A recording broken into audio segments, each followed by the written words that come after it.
श्री गणेशाय नमः। श्रीमद् भागवत महापुराण स्कंध दूसरा अध्याय पहिला। ध्यानविधी आणि भगवंतांच्या विराट स्वरूपाचे वर्णन। श्री शुकदेव म्हणाले, राजा, लोकहितासाठी म्हणून विचारलेला हा प्रश्न फारच चांगला आहे, कारण मनुष्यासाठी ऐकणे इत्यादींबाबत श्रेष्ठ काय असे तू विचारलेस।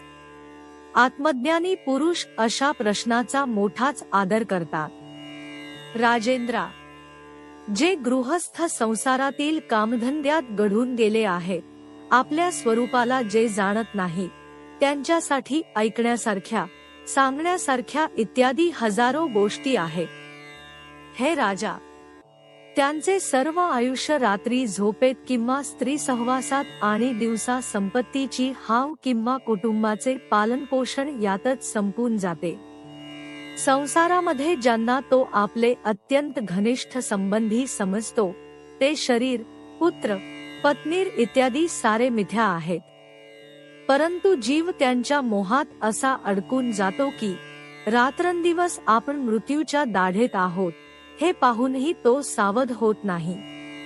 म्हणून परीक्षिता, जो अभयप्रद प्राप्त करून घेऊ इच्छितो, त्याने सर्वांचा आत्मा असणाऱ्या सर्वशक्तिमान भगवान श्रीकृष्णांच्या लीलांचे श्रवण, कीर्तन आणि स्मरण केले पाहिजे।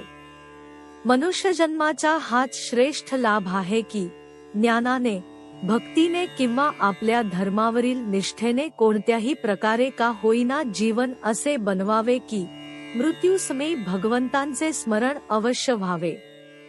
हे राजा, निर्गुण स्वरूपात रमलेले म्हणून विधिनिषेधाच्या मर्यादा ओलांडलेले मुनी सुद्धा प्रामुख्याने भगवंतांच्या गुणांच्या वर्णनातच रमून जातात। द्वापरयुगाच्या शेवटी या वेदतुल्य श्रीमद्भागवत नावाच्या महापुराणाचे मी माझे वडील श्री व्यास यांचेकडून अध्ययन केले होते। हे राजर्षे, निर्गुण परमात्म्यामध्ये पूर्ण निष्ठा असूनही भगवान श्रीकृष्णांच्या लीलांनी माझे हृदय आकृष्ट केल्यामुळे मी या पुराणाचा अभ्यास केला। तू भगवंतांचा परमभक्त आहेस, म्हणून मी तुला हे सांगतो। जो याच्यावर श्रद्धा ठेवतो, त्याची शुद्ध चित्तवृत्ती ताबडतोब श्रीकृष्णांच्या चरणी स्थिर होते। जे लोक लौकिक अगर पारलौकिक कोणत्याही वस्तूची इच्छा करतात किंवा याउलट संसारातील दुःखांचा अनुभव घेऊन त्यापासून विरक्त झाले आहेत आणि निर्भय अशा मोक्षाची इच्छा करतात, अशा साधकांसाठी आणि ज्ञानी पुरुषांसाठी सुद्धा भगवंतांच्या नामांचे संकीर्तन करणे हाच मार्ग सर्व शास्त्रांनी निश्चयपूर्वक सांगितला आहे। आपले कल्याण साधण्यात तत्पर नसणाऱ्याच्या व्यर्थ जाणाऱ्या दीर्घ आयुष्याचा काय फायदा। सावध राहून ज्ञानासाठी उपयोगात आणलेल्या 1-2 घटिकाही श्रेष्ठ आहेत, कारण त्या आपल्या कल्याणाकरिता उपयोगात आणल्या जातात। राजर्षी खट्वांगाने आपले आयुष्य संपत आले आहे असे जाणून 2 घटकांमध्येच सर्वस्वाचा त्याग करून भगवंतांचे अभयपद प्राप्त करून घेतले। परीक्षिता, तुझ्या जीविताचे अजून 7 दिवस शिल्लक आहेत। या कालावधीमध्ये आपल्या पारलौकिक कल्याणासाठी तुला जे काही करता येईल ते सर्व तू कर। मृत्यूचा समय आल्यावर मनुष्याने भयभीत होऊ नये। त्याने वैराग्याच्या शस्त्राने शरीर आणि त्याच्याशी संबंध असणाऱ्या विषयीची ममता तोडून टाकावी। मोठ्या धैर्याने घराच्या बाहेर पडून पवित्र तीर्थातील जलात स्नान करावे आणि पवित्र तसेच एकाच स्थानी विधिपूर्वक आसन घालून बसावे। त्यानंतर परमपवित्र अशा औम्या 3 मात्रांनी युक्त असलेल्या अक्षर परब्रह्माचा ओंकाराचा मनःपूर्वक जप करावा। प्राणवायूला वश करून घेऊन मनाचा निग्रह करावा व प्रणवाचे विस्मरण होऊ देऊ नये।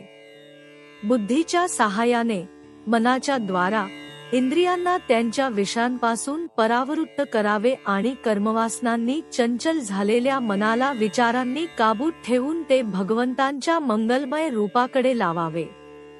स्थिर चित्ताने भगवंतांच्या मूर्तीमधील कोणत्याही एका अवयवाचे ध्यान करावे।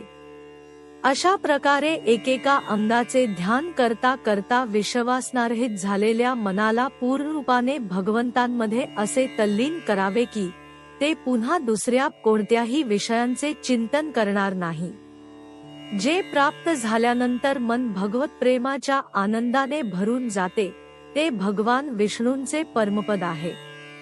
मन रजोगुणामुळे चंचल किंवा तमोगुणामुळे मूढ झाले तरी धैर्याने योगधारणेच्या द्वारा त्याला वश करून घ्यावे, कारण अशी धारणाच वरील 2 गुणांचे दोष नाहीशी करते. धारणा स्थिर झाल्यावर ध्यानामध्ये जेव्हा योगी आपला परम मंगलमय आश्रय जो भगवान त्यांना पाहतो तेव्हा त्याला लगेच भक्तियोगाची प्राप्ती होते.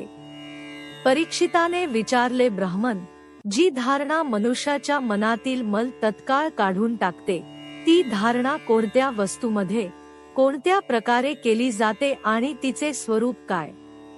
श्री शुक म्हणाले, परीक्षिता, आसन, श्वास, आसक्ती आणि इंद्रियांवर विजय मिळवून नंतर बुद्धीने मनाला भगवंतांच्या स्थूल रूपामध्ये स्थिर करावे.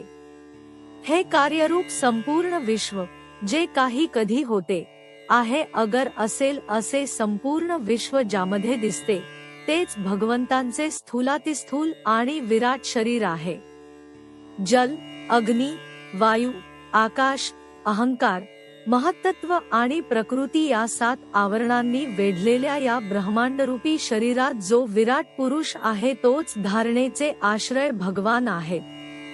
तत्वज्ञ पुरुष त्या विराट पुरुषाचे वर्णन असे करतात, विराट पुरुषाचे तळवे हे पाताळ, टाचा आणि पंजे हे सुतळ, दोन्ही मांड्या हे वित आणि अतळ आणि कंबर भूतळ आहे. हे परीक्षिता, त्यांच्या नाभिरूप सरोवरालाच आकाश म्हणतात.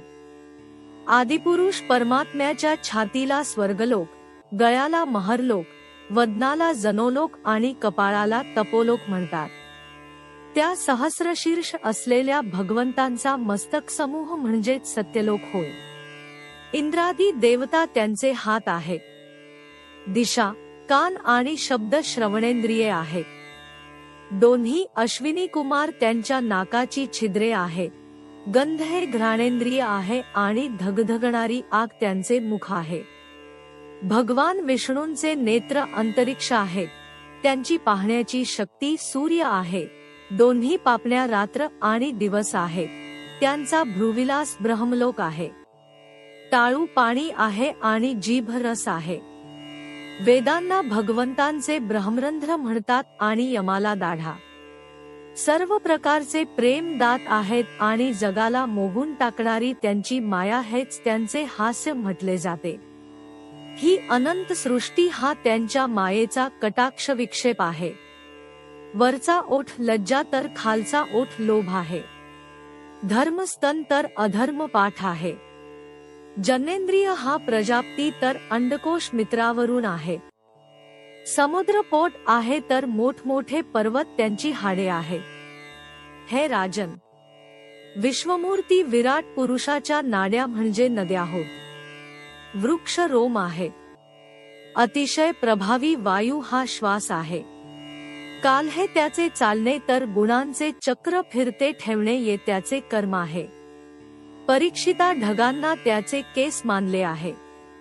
संध्या समय त्या अनंतांचे वस्त्र आहे. महात्मा लोकांनी अव्यक्त अशा मूल प्रकृतीला त्यांचे हृदय म्हटले आहे आणि सर्व विकारांचा खजिना असलेले मन चंद्र म्हटले गेले आहे. सर्वात्मा भगवंतांचे चित्त म्हणजेच महत्त्व आणि रुद्र म्हणजे त्यांचा अहंकार म्हटले आहे. घोडे, खेचर, उंट आणि हत्ती त्यांची नखे आहेत. वनात राहणारे सर्व मृग आणि पशु त्यांच्या कटिप्रदेशात आहेत.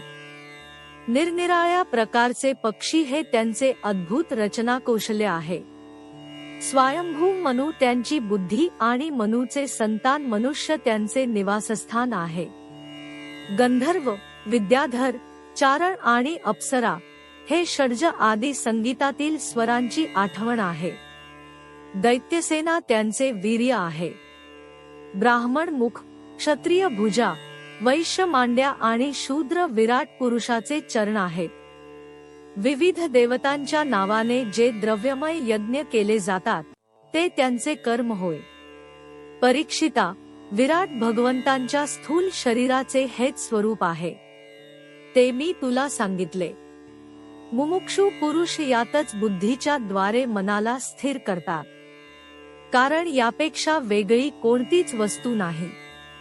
स्वप्न पाहणारा जसे स्वप्नावस्थेत आपल्यालाच विविध पदार्थांच्या स्वरूपात पाहतो, त्याचप्रमाणे सर्वांच्या बुद्धिवृत्तींच्या द्वारे सर्व गोष्टींचा अनुभव घेणारा सर्वांतर्यामी परमात्माही एच आहे. त्या सत्यस्वरूप आनंदनिधी भगवंतांचेच भजन केले पाहिजे. अन्य कशातच आसक्ती असता कामा नये, कारण त्यामुळे जीवाचा अधःपात होतो. स्कंध 2 अध्याय 1 समाप्त. हरि ओम तत्सत.